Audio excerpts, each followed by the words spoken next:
Jesús es nuestro tema. Estamos tratando una serie de Jesús. Jesús es nuestro Salvador y nuestro Señor, y es lo que normalmente sabemos, ¿verdad? Él es Señor de señores, Él es Rey de reyes, es el Hijo de Dios, y vamos a desarrollar cada uno de ellos. Él vino y presentó su cuerpo en sacrificio, ¿verdad? En aquella cruz, y derramó su sangre pagando el precio para el perdón de nuestros pecados y darnos así la vida eterna a través de la adopción que nos da, dándonos a su Santo Espíritu, ¿verdad?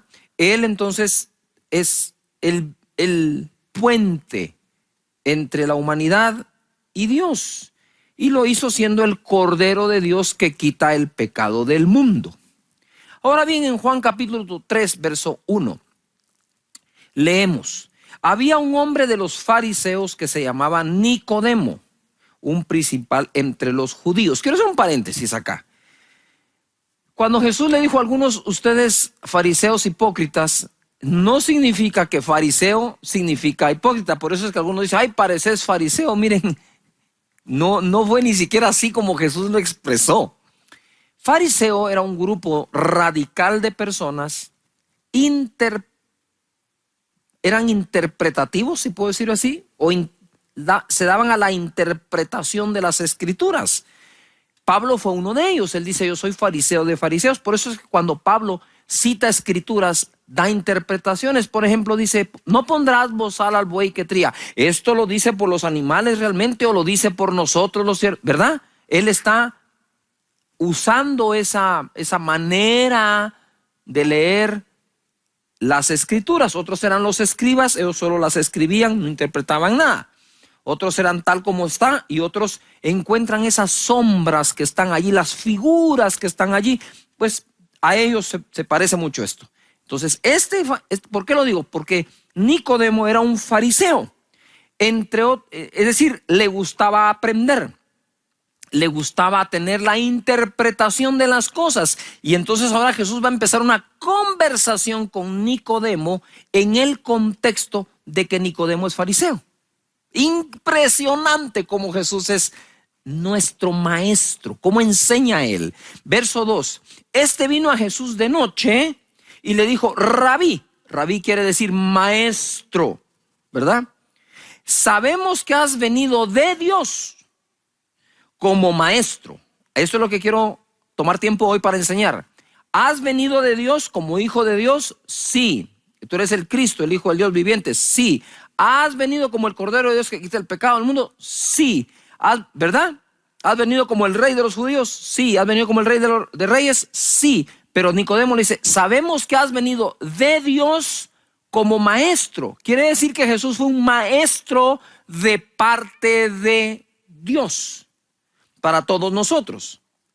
Dice, has venido de Dios como maestro, porque, aquí da el por qué, porque nadie puede hacer estas señales que tú haces si no está Dios con él. Estaba interpretando.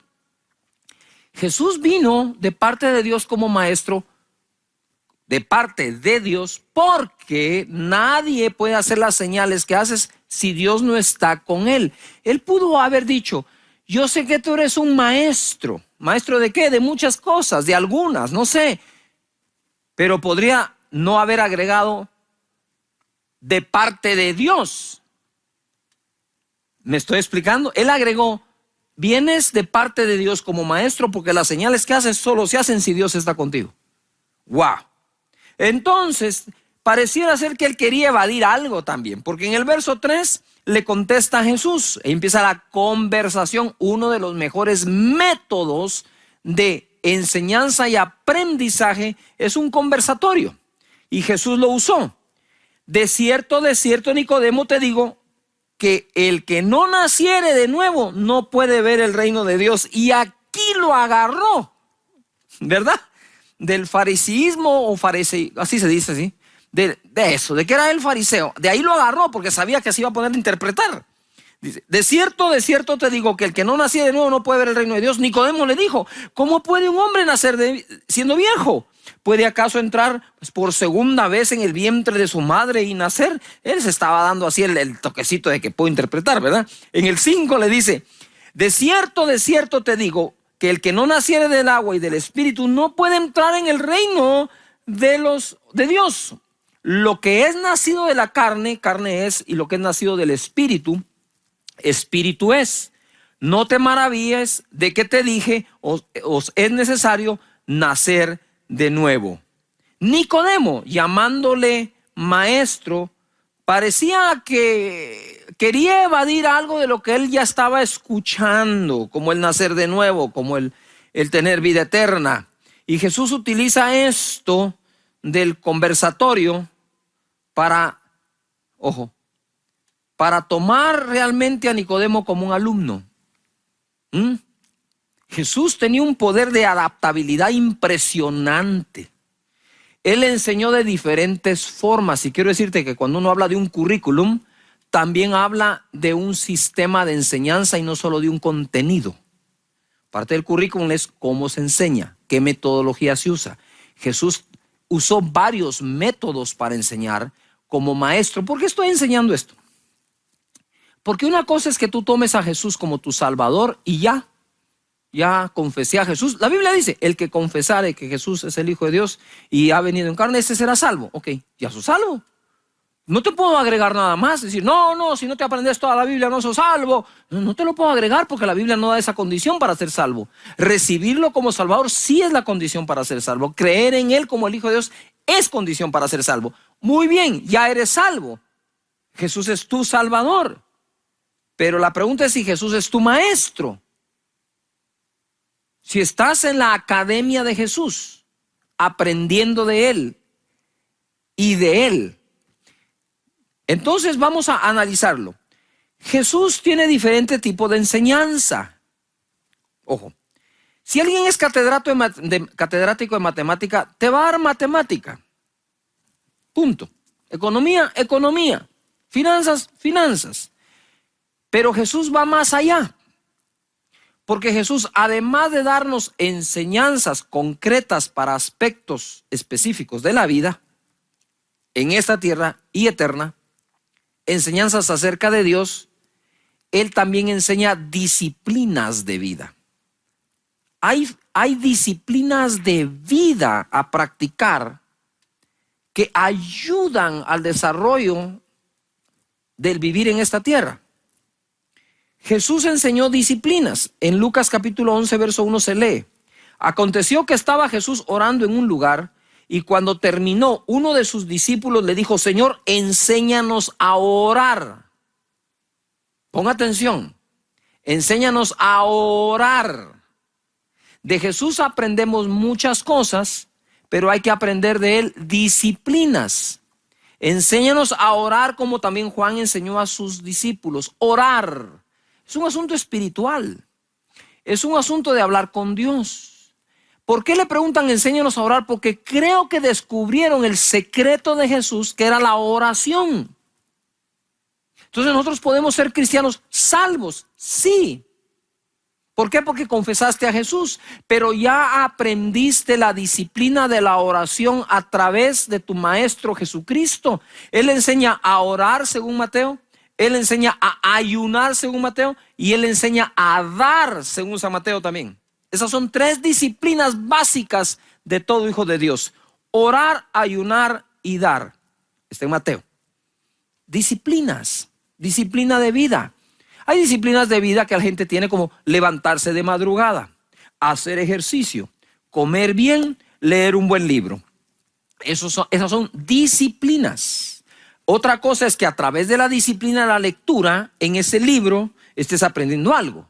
Entonces tengo la disciplina de orar, leer, dar, leer sus escrituras. ¿Disciplina de qué? De asistir a la reunión de tu iglesia. Dice la escritura en Hechos que la gente iba al templo de Salomón a escuchar a los apóstoles. Disciplinas. Otra cosa es lo que aprendes mientras los escuchas. Pero de Jesús no solo aprendemos adquiriendo el conocimiento que nos da, sino desarrollando las disciplinas que nos conectan con dicho conocimiento o aprendizaje. Entonces Jesús enseñó esas disciplinas. Él enseña, ojo acá, Él enseña el qué, el por qué y el cómo.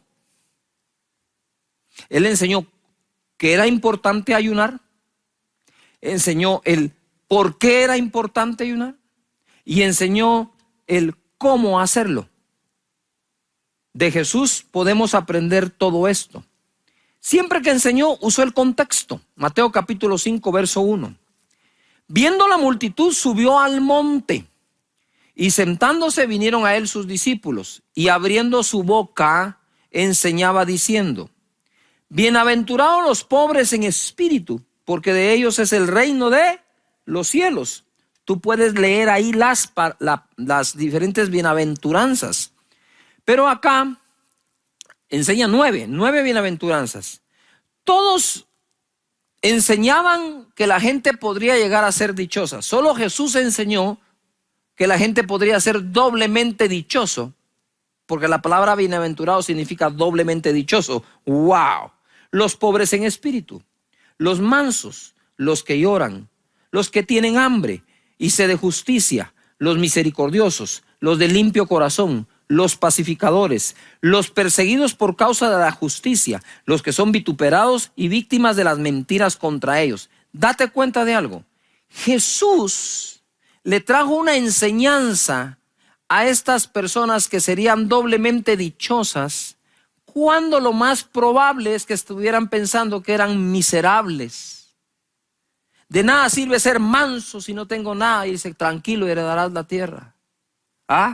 Soy pobre en espíritu, pero de tuyo es el reino. Yo teniendo misericordia de todos, y miren cómo me contestan: tranquilo, dice, porque alcanzarás misericordia. Y les empezó a enseñar algo nuevo, una manera diferente de interpretar las acciones que tomamos en la vida y sus consecuencias.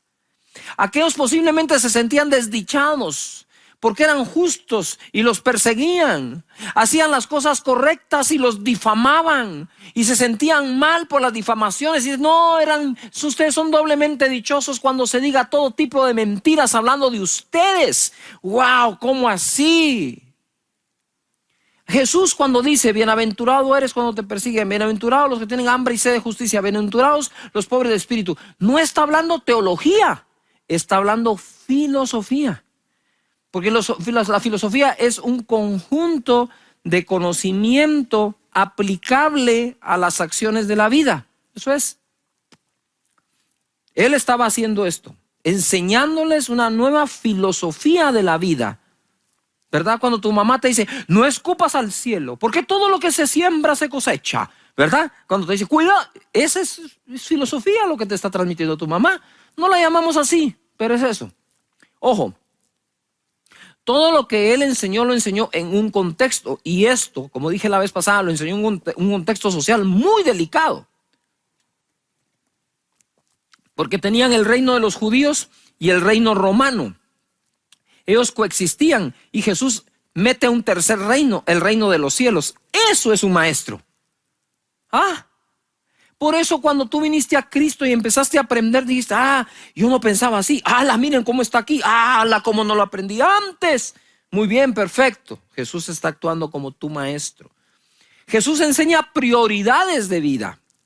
Mateo capítulo 6, verso 31, leemos: no os afanéis pues. Wow, esa es una mega, buenísima enseñanza. Porque si algo perjudica al hombre es el afán. Lo enferma, lo doblega, lo deprime. No se gana nada bueno con el afán. Sin embargo, insistimos en él porque parece ser que si tengo una apariencia de afán, es como que le estoy dando importancia a la vida. Cuando tú dices: no, todo va a salir bien, y cómo te crees vos, mira, parece que nada te importa. No, sí le importa, lo que pasa es que lo maneja de otra forma. No te tienes que afanar para que algo te importe. De nuevo, Es una nueva propuesta de vida la que Jesús nos hace a través de sus enseñanzas. Me encanta Jesús como maestro. Ya soy salvo, bendito sea por su sangre, pero ahora quiero aprender de él. No os afanéis pues diciendo, y conecta el afán a la boca. Normalmente el afán se conoce por las palabras. ¿Qué comeremos o qué beberemos o qué vestiremos? ¿Qué trabajo encontraremos? ¿Qué nuevo salario me irán a dar? ¿Qué irá a pasar? ¿Con qué iré a pagar? Jesús no fue un maestro que dijo, vengo a enseñarle esto si todo el mundo se aguanta. Él fue empático. Él veía en la humanidad un afán que los estaba consumiendo. ¿Por qué comer? ¿Por qué vestir? Y eso se traduce a ¿con qué lo compro?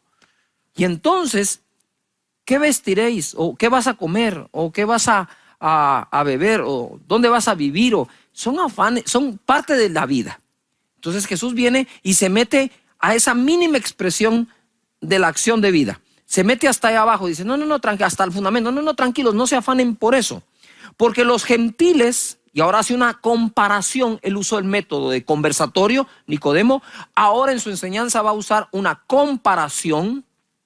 Y les dice, porque los gentiles buscan todas estas cosas, pero vuestro Padre Celestial, y menciona que tienes un Padre, sabe que tenéis necesidad de todas estas cosas. Mas buscad primeramente el reino de Dios y su justicia, y todas estas cosas os serán, ¿qué? Añadidas. Y usted dice, qué bendición, sí, pero no busca el reino, entonces no se le añade, entonces vuelve al afán. Eso de no afanarse es muy fino. Muy fino. El que lo encuentra abre una oportunidad de bendiciones a su vida enorme. No se afanen. 33. Pero busquen primeramente, prioridad, el reino de Dios y su justicia, y todas esas cosas serán ¿a qué? Añadidas. Así que no os afanéis por el día de mañana, porque el día de mañana traerá su afán. Basta cada día su propio mal. De nuevo, una cosa es recibir a Jesús, su sanidad, su salvación, y otra cosa es recibir de parte de Jesús sus enseñanzas. Yo quisiera que vean ustedes este pequeño video que creo les va a gustar mucho.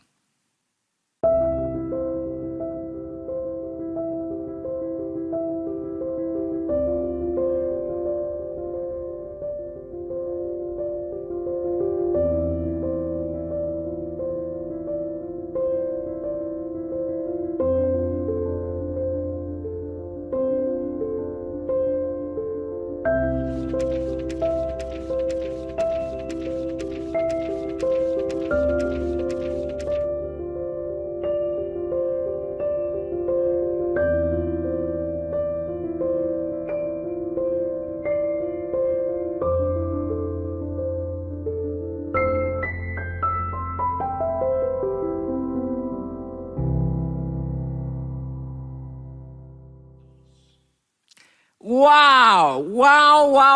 46 parábolas, metáforas, historias. Ya se dieron cuenta que Jesús fue directo en algunas enseñanzas, ¿verdad? Pero fue insinuante en otras. 46 parábolas. Él pudo haber hecho 46 películas en 3 años. Historias que contaba, fascinantes, que captaban la atención de todo el mundo. ¡Wow! ¡Qué maestro! Conversatorio, comparación, metáforas. ¿Por qué usó tantos métodos? Porque él quería llegar a todas las personas. Dejen que los niños vengan a mí, no se los impidan. ¿Cómo hablaba Jesús? ¿Qué decía? ¿Qué lenguaje? ¿Qué ilustraciones daba para que los niños, como decimos aquí, babearan por él? Digan, ¡ay, Jesús! ¡Ah! No, de verdad, es impresionante. Mateo 13:1. Aquel día salió Jesús de la casa y se sentó junto al mar, y se le juntó mucha gente. Y dice, y entrando él en la barca se sentó, y toda la gente estaba en la playa. Imagínate ese escenario, ¿verdad? Su plataforma, la barca, la playa, ahí estaba toda la gente. Y les habló muchas cosas por parábolas, diciendo, he aquí el sembrador salió a sembrar. Después en el versículo 18 les explica la parábola. Oíd pues vosotros la parábola del sembrador. Cuando alguno oye la palabra del reino y no la entiende, viene el malo y arrebata lo que fue sembrado en su corazón. Este es el que fue sembrado junto al camino. La semilla es la palabra de Dios y nosotros somos la tierra. Lo que está enseñando Jesús a través de revelar el contenido de la parábola del sembrador es lo importante de encontrar el mensaje dentro de la parábola. Y como él tiene multigracia, lo más seguro es que uno recibe un mensaje mientras otro recibe otro mensaje y otro recibe un mensaje de la misma parábola. Entonces él está contando esta historia y les va a dar la explicación. Sigue en el verso 20. Y el que fue sembrado entre pedregales, este es el que oye la palabra y al momento la recibe con gozo. Pero no tiene raíz en sí, sino que es de corta duración, pues al venir la aflicción o la persecución por causa de la palabra, luego tropieza.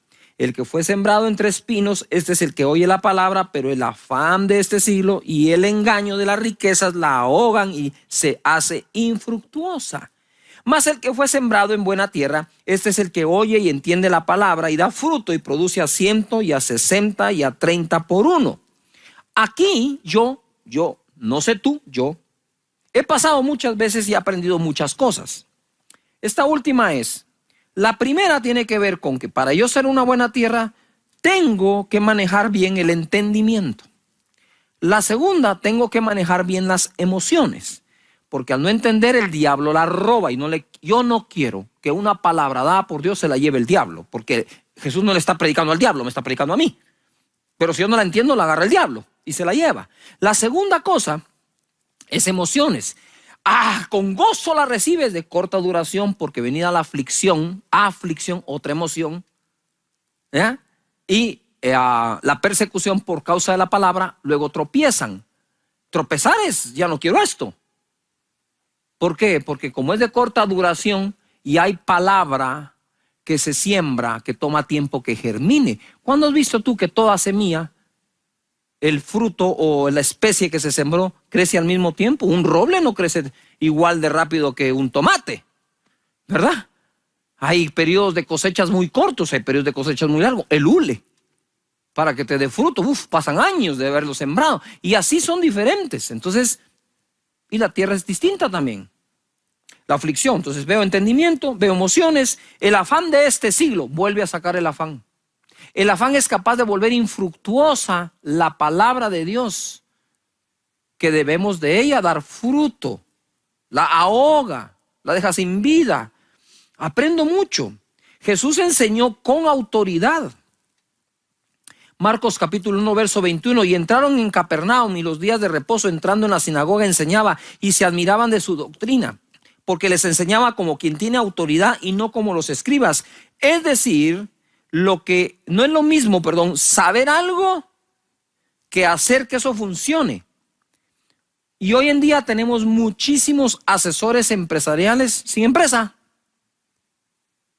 O que digan, este es mi caso de éxito.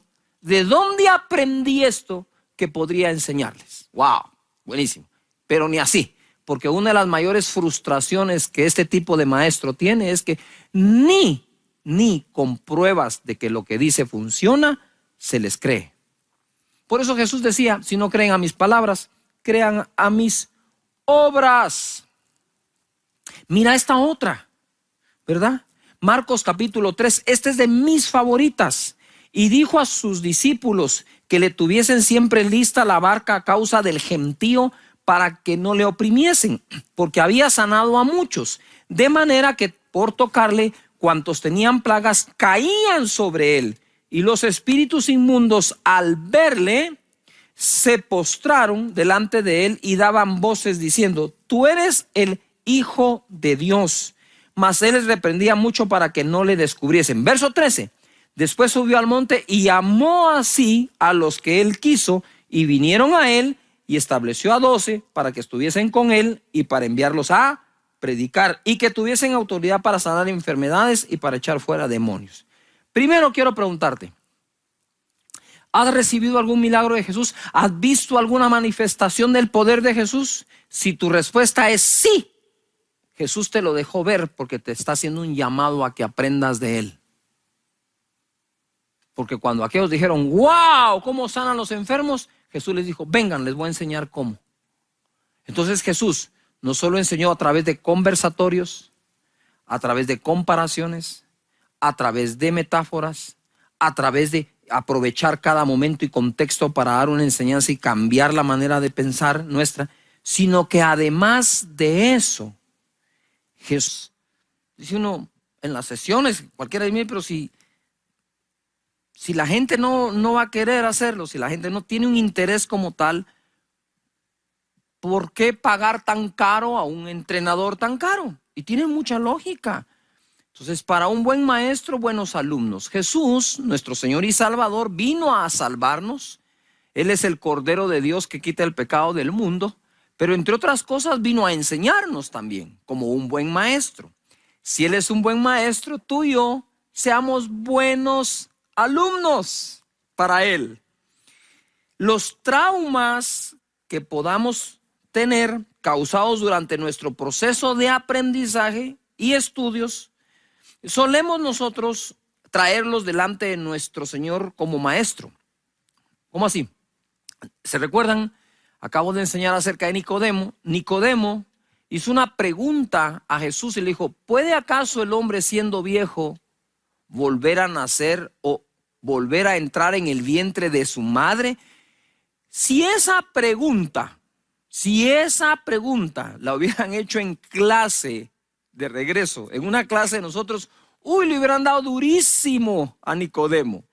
Pero ¿qué ocurre si nosotros tenemos traumas y no nos atrevemos a tener una conversación para aprender?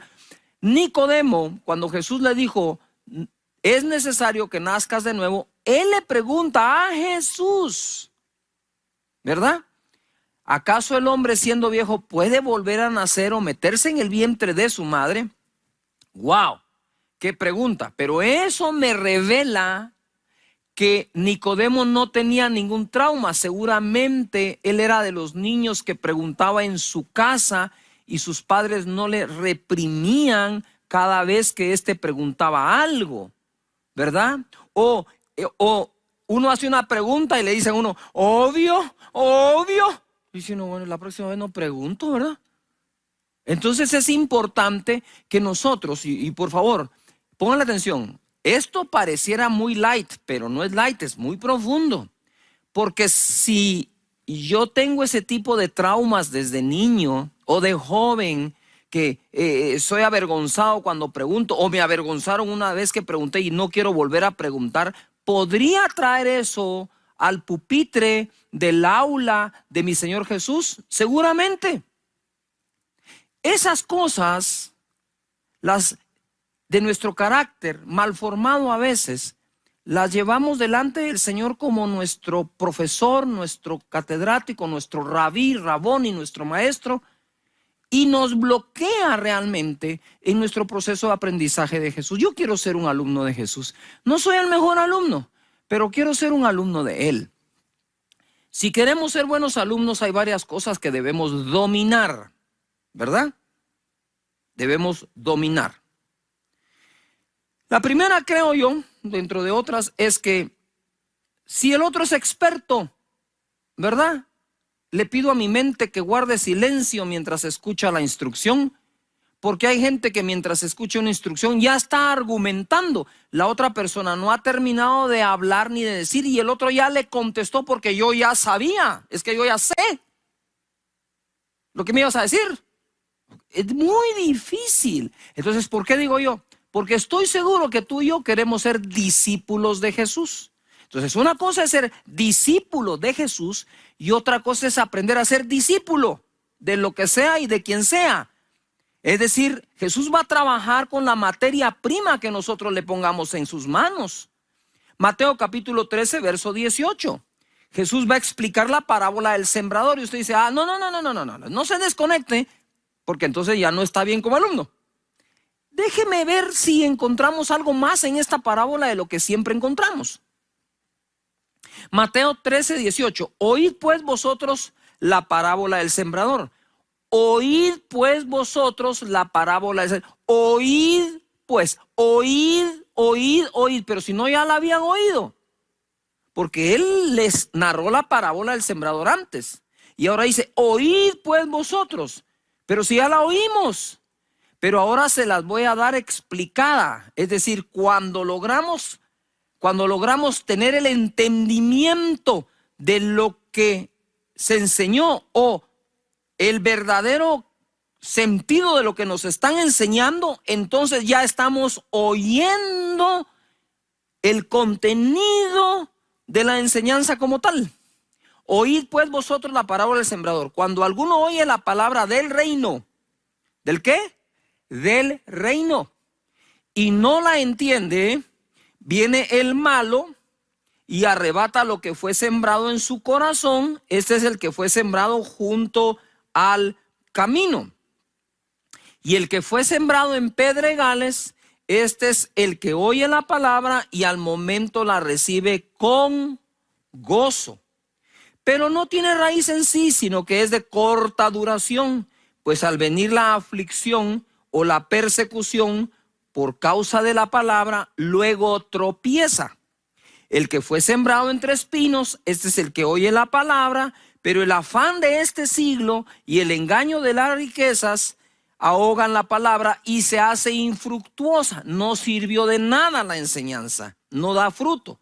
23, mas el que fue sembrado en buena tierra, un buen alumno, este es el que oye y entiende la palabra y da fruto y produce a 100, a 60 y a 30 por uno. Aquí hay varias cosas que tenemos que ver. Yo quiero ser la mejor tierra posible para la siembra de la palabra que Jesús hace en mí.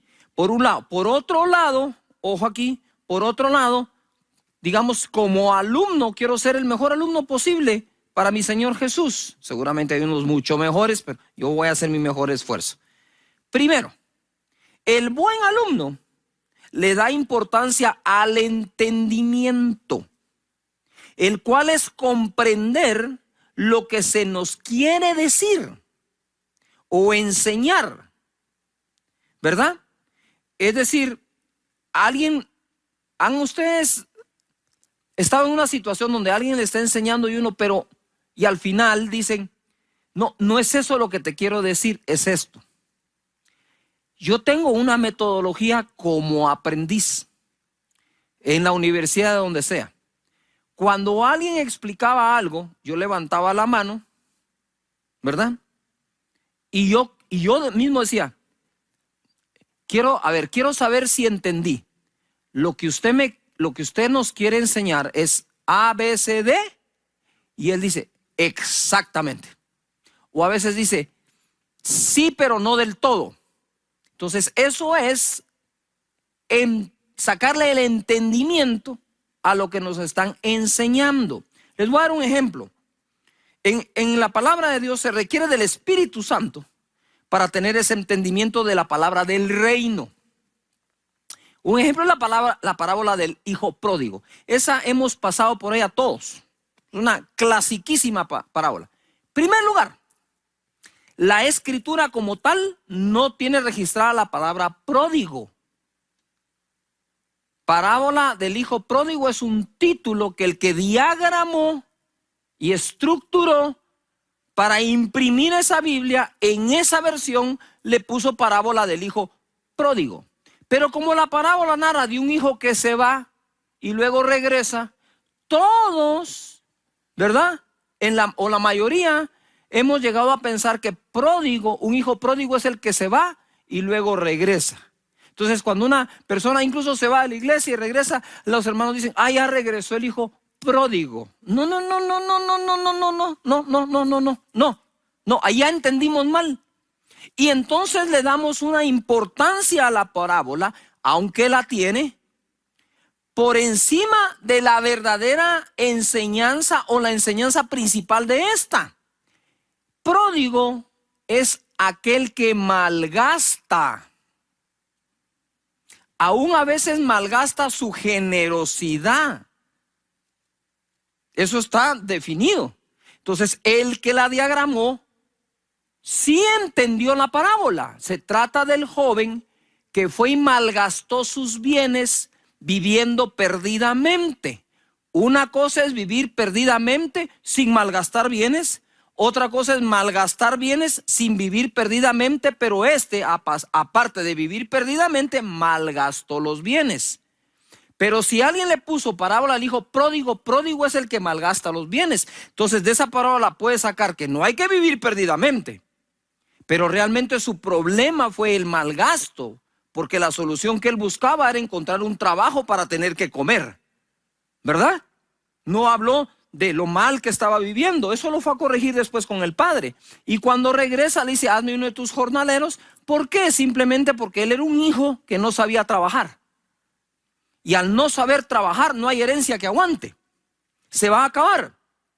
Cualquier tipo de herencia que uno reciba, si uno no sabe trabajar con respecto a lo que recibió de herencia, la va a malgastar, se va a perder. Bueno, tal vez no malgastar, pero la puede perder sin necesidad de malgastar. Pero se va a perder por falta de sabiduría en el tema. Entonces, ese es un ejemplo de la gente, de nosotros, cuando no tenemos el entendimiento, viene el maligno y se la roba. Ya no queda la palabra. Entonces, queriéndonos enseñar el Espíritu Santo de no malgastes, nosotros nos vamos de que es irse y regresar. Yuhu. Entonces nosotros vamos teniendo cuidado ahí. Como digo yo, no es una gran revelación, es leer un poco mejor. Después dice que recibe con gozo la palabra. Esa es una emoción. Pero venida la persecución y la aflicción, tropieza. Dos tipos de emoción. Cuando tiene gozo, ¡wow! Pero cuando viene aflicción, ¡chao! Entonces el buen alumno maneja el entendimiento. El buen alumno maneja correctamente las emociones que le pueden ayudar o impedir a adquirir el conocimiento de parte de nuestro Maestro, el Señor Jesucristo.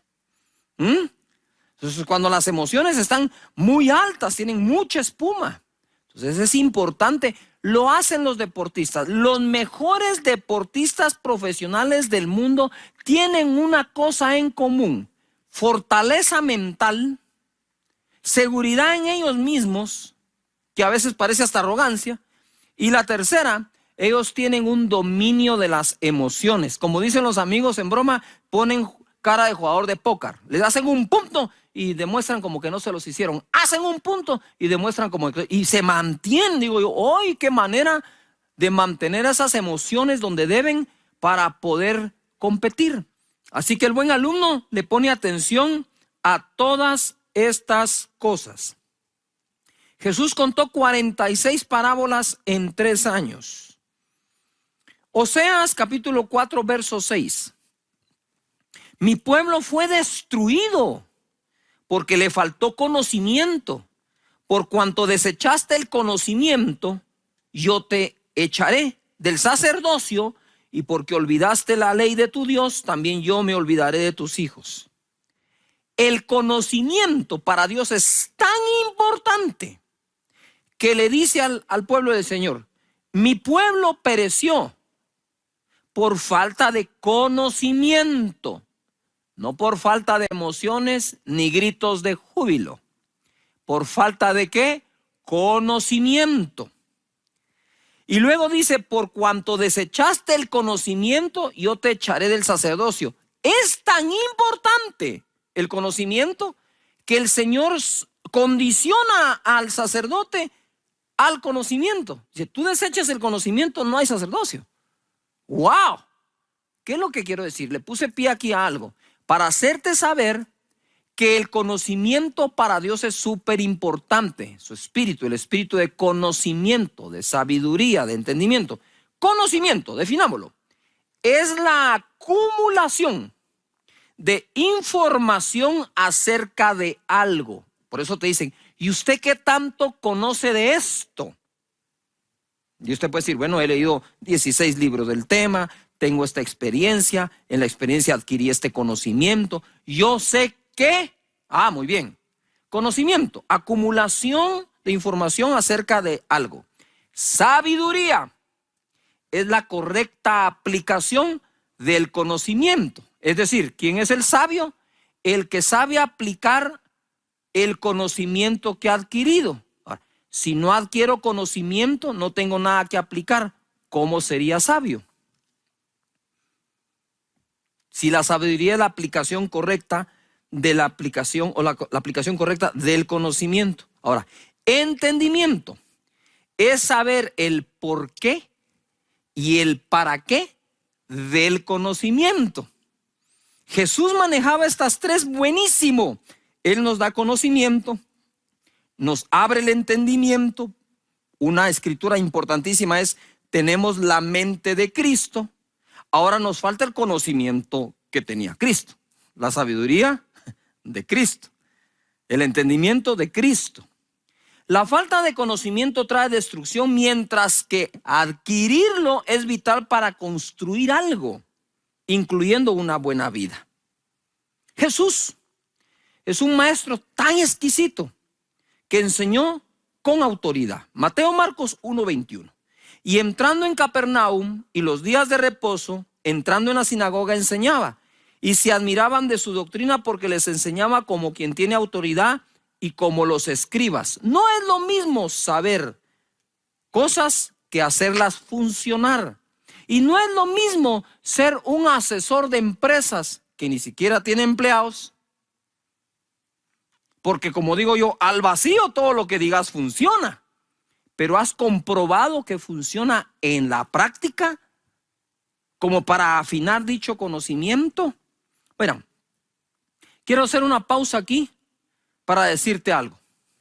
Les hablé de los traumas al principio que tenemos a veces, y esos los llevamos, ¿verdad?, allí.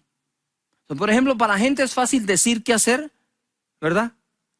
Y le gusta enseñar siempre algo que no hace o no ha probado, porque ha fracasado muchas veces en la aplicación del conocimiento. Entonces prefiere mejor dárselo a alguien más que aplicarlo. Entonces, este tema que estoy dando hoy para un buen maestro, un buen alumno, es importante. Jesús enseñó inspirando a las personas. Marcos capítulo 3, verso 9. Y dijo a sus discípulos que le tuviesen siempre lista la barca a causa del gentío, para que no le oprimiesen, porque había sanado a muchos. De manera que por tocarle, cuantos tenían plagas caían sobre él. Y los espíritus inmundos, al verle, se postraban delante de él y daban voces diciendo: tú eres el Hijo de Dios. Mas él les reprendía mucho para que no le descubriesen. Después subió al monte y llamó a los que él quiso, y vinieron a él.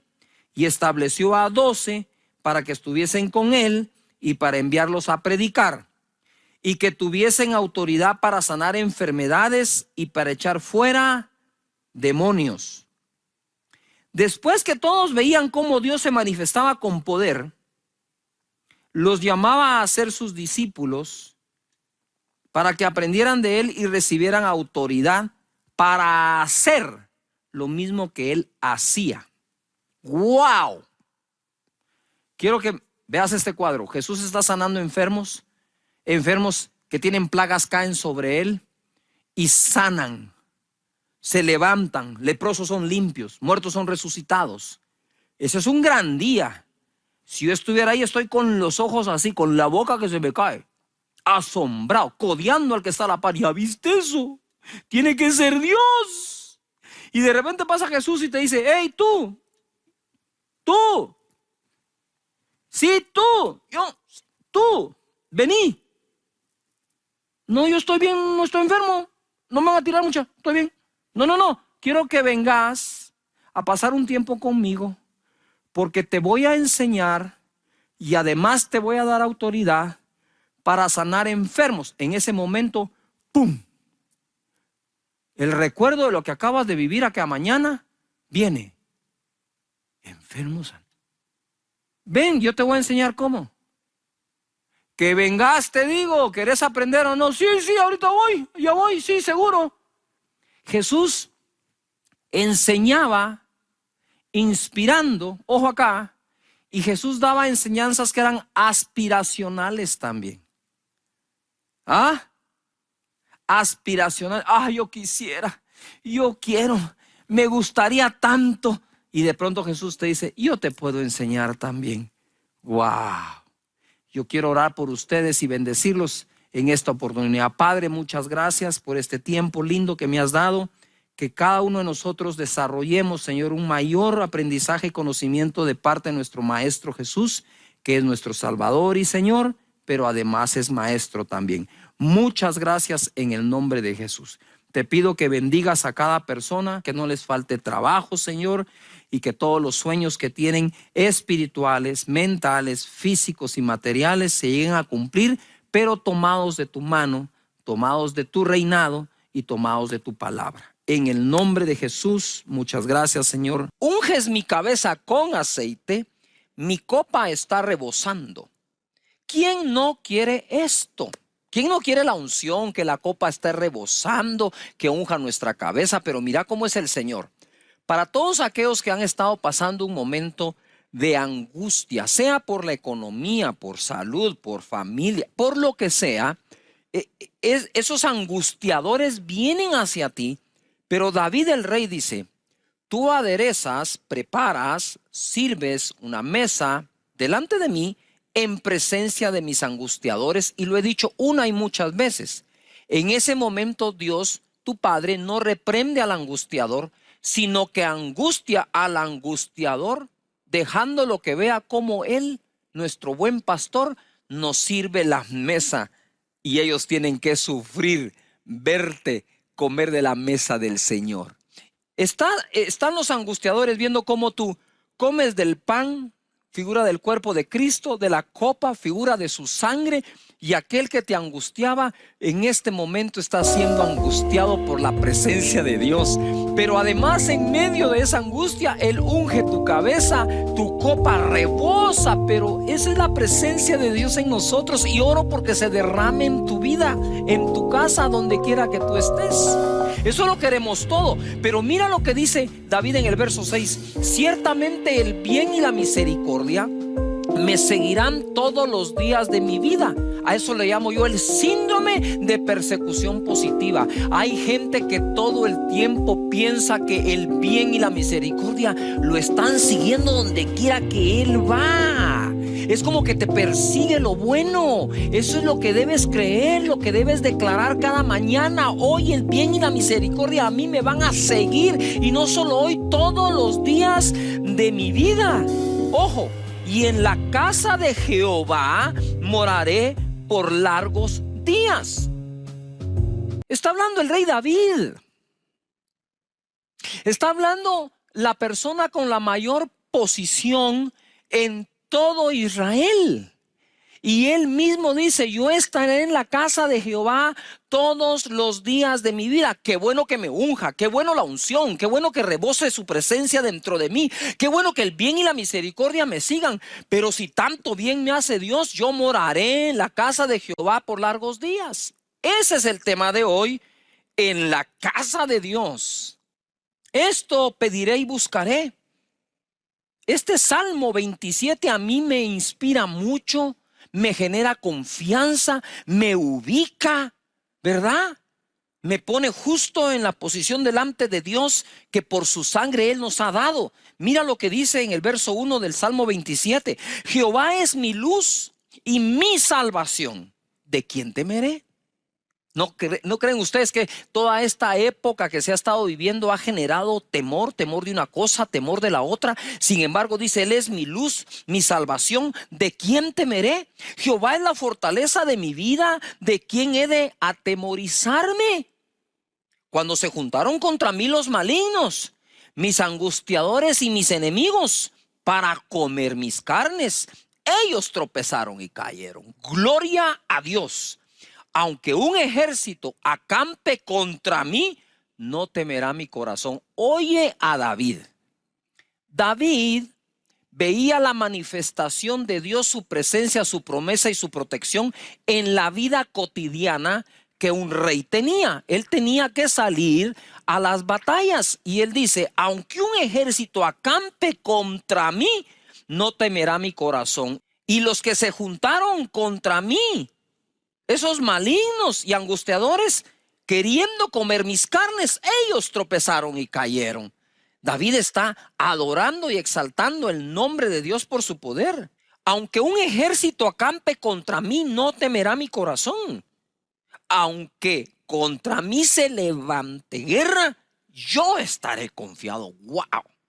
Es un salmo de victoria. Pero mira el verso 4. Una cosa he demandado a Jehová, esta buscaré. Pon atención. Una cosa he demandado, una cosa le he pedido a Dios, pero esa misma cosa yo buscaré.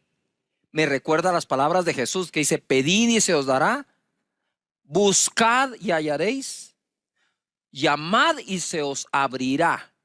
David le pide a Dios, pero él se acciona también. Y dice así, una cosa he demandado a Jehová, esta buscaré, que esté yo en la casa de Jehová todos los días de mi vida, para contemplar la hermosura de Jehová y para inquirir en su templo. Es importante comprender que Dios está en todas partes y está con nosotros, pero no podemos abusar de ese gesto de parte de Él y entonces limitar el ir al templo o a la casa del Señor, a adorar su nombre y bendecirlo. El rey David lo decía, la victoria, si hay guerra, si se amotinan contra mí, si vienen contra mí, todo, yo estoy confiado en Dios, pero una cosa yo voy a buscar, dice, y se la voy a demandar a Dios, que yo esté en la casa de Jehová todos los días de mi vida e inquirir en su santo templo. Porque Él me esconderá en su tabernáculo en el día del mal, me ocultará en lo reservado de su morada, sobre una roca me pondrá en alto, luego levantará mi cabeza, dice, sobre mis enemigos que me rodean, ojo, y yo sacrificaré en el tabernáculo sacrificios de júbilo, cantaré y entonaré alabanzas a Jehová. ¡Wow! Es importante entonces para todos en el planeta entero que no se trata tan solo de, wow, al fin regresamos a nuestras reuniones presenciales, sino saber a qué regreso en esa reunión presencial. David nos deja claro, vengo a sacrificar alabanza, voces de júbilo a mi Señor. Eso vengo a hacer. Dios siempre ha creado lugares para el hombre. Dios no creó el hombre para el Edén. Le creó el Edén para poner al hombre, ¿verdad? Dios hizo un día extra en la semana, 6 días trabajarás y 1 descansarás. Creó un día para el hombre y no el hombre para el día. Pero luego abusamos, ¿verdad? Como Dios creó el día para el hombre, entonces ya yo no me conecto o no asisto. No. Dios ha sido bueno. Seamos igual nosotros con Él. En 2 de Crónicas 5, 6, 14, dice así, y el rey Salomón y toda la congregación de Israel que se había reunido con él delante del arca, su presencia, sacrificaron u ofrendaron ovejas y bueyes que por ser tantos no se pudieron contar ni numerar. Para aquellas personas que a veces te critican porque eres un ofrendante, habré de decirte que lo que ellos te critican es muchas veces lo que a Dios le agrada. Aquí ellos sacrificaron, dice, sus ofrendas de tal manera que no se podían ni contar. Pero mira lo que sucede. Ellos vinieron delante del Señor, vinieron al templo y lo adoraron. David dice con voces de júbilo. El hijo Salomón dice aquí que además trajeron ovejas y bueyes y ofrendas. Y en el 7 dice, y los sacerdotes metieron el arca del pacto de Jehová en su lugar, en el santuario de la casa, en el lugar santísimo, bajo las alas de los querubines. Pues los querubines extendían las alas sobre el lugar del arca, y los querubines cubrían por encima así el arca como sus barras. E hicieron salir las barras, de modo que se viesen las cabezas de las barras del arca delante del lugar santísimo, mas no se veían desde afuera, y allí están hasta hoy. En el arca no había más que las 2 tablas de Moisés que había puesto en Horeb, con las cuales Jehová había hecho pacto con los hijos de Israel cuando salieron de Egipto y cuando los sacerdotes salieron del santuario, porque todos los sacerdotes que se hallaron habían sido santificados y no guardaban sus turnos. 12. Ponga atención ahora. Y los levitas cantores, todos los de Asaf, los de Hermán y los de Jedutum, juntamente con sus hijos y sus hermanos, vestidos de lino fino, estaban con címbalos y salterios y arpas al oriente del altar, y con ellos 120 sacerdotes que tocaban trompetas. Subrayen esos 120, por favor. Cuando sonaban pues las trompetas y cantaban todos a una para alabar y dar gracias a Jehová, a medida que alzaban la voz con trompetas y címbalos y otros instrumentos de música, y alababan a Jehová diciendo, porque Él es bueno. ¿Ves? No basta saber que Él es bueno. Hay que adorarlo y bendecirlo porque Él es bueno, porque su misericordia es para siempre. Entonces la casa de Jehová se llenó de una nube, la casa de Jehová, y no podían los sacerdotes estar allí para ministrar por causa de la nube, porque la gloria de Jehová había llenado la casa de Dios. Lo que veo acá es una interacción. David interactuaba con Dios y el pueblo de Israel también. Y sus líderes los motivaban e inspiraban a hacerlo. Y entonces vienen ellos y en esto están adorando a Dios, están alabando a Dios, están ofrendando a Dios, y de pronto cuando están cantando y diciendo porque Dios es bueno, porque para siempre su misericordia, la gloria de Dios llenó aquel lugar, y los que estaban para ministrar no podían de tanta presencia del Señor. Bendito sea Él. Él derrama su gloria en lugares, sobre personas. Lo mismo ocurrió con los apóstoles. Por eso les dije, subrayen los 120. Porque en el día de Pentecostés, en el aposento alto, habían 120. Versículo 1 del capítulo 2 de Hechos. Cuando llegó el día de Pentecostés, estaban todos unánimes juntos. Y de repente vino del cielo un estruendo como de un viento recio que soplaba, el cual llenó toda la casa donde estaban sentados. Llenó toda la ¿qué? Casa. ¿Donde estaban qué? Sentados. ¿Qué ocurrió allá en el templo de Salomón? La gloria bajó y tocó a los 120 que estaban allá y no podían ni ministrar. Mira en el verso 14 cómo quedaron las personas en aquel lugar llamado aposento alto. Entonces, poniéndose en pie con los 11, alzó la voz y les habló diciendo: varones judíos y todos los que habitáis en Jerusalem, esto sea notorio, oíd mis palabras. Estos no están ebrios como algunos de ustedes suponen, puesto que es la hora tercera del día. Esto es lo dicho por el profeta Joel.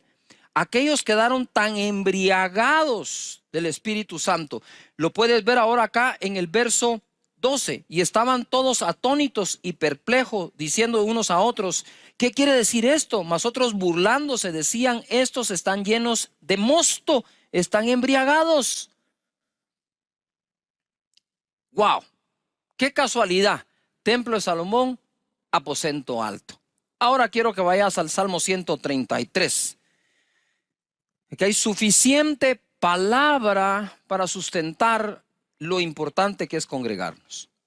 Mirad cuán bueno y cuán delicioso es habitar los hermanos juntos en armonía. Mirad cuán bueno y delicioso es. 2. Es como el buen óleo, la unción, sobre la cabeza, el cual desciende sobre la barba de Aarón, y baja hasta el borde de sus vestiduras. Como el rocío de Hermón, que desciende sobre los montes de Sión, porque allí envía Jehová bendición y vida eterna. Está bien que nos sigamos conectando, y aquí vamos a seguir con las conexiones de nuestra iglesia en línea, pero aún está mejor que reconozcamos que, si bien es cierto hay restricciones, nuestro corazón anhela y desea estar con los hermanos juntos en armonía, adorando a nuestro Señor y a nuestro Padre. ¿Sabían ustedes que Jesús se congregó? Y se congrega aún según Hebreos, porque dice que en la congregación Él alaba al Padre junto con sus hermanos, de quienes dice no se avergüenza llamarles sus hermanos. Pero en Lucas 4:20 dice: y enrollando el libro, lo dio al ministro y se sentó. Y los ojos de todos en la sinagoga estaban fijos en él, y comenzó a decirles: hoy se ha cumplido esta escritura delante de vosotros. En estos lugares se cumplen escrituras también para nosotros, ¿verdad? Y estamos recibiéndolas. Jesús mismo estuvo allí. Todos los milagros que ocurrieron en la sinagoga, se recordarán ustedes, dice Marcos 1:21. Y entrando en Capernaum, y en los días de reposo, entrando en la sinagoga, enseñaba. Sí, claro que enseñó en el Monte de los Olivos, pero cada fin de semana enseñaba en alguna de las sinagogas. Y en esas sinagogas liberó endemoniados. Y en esas sinagogas bendijo a aquella mujer que estaba encorvada por 18 años. Y en esa sinagoga puso un hombre en medio que tenía la mano seca y lo sanó. Y mientras sanaba, enseñaba. ¿Dónde? En ese lugar. Bendito sea el Señor.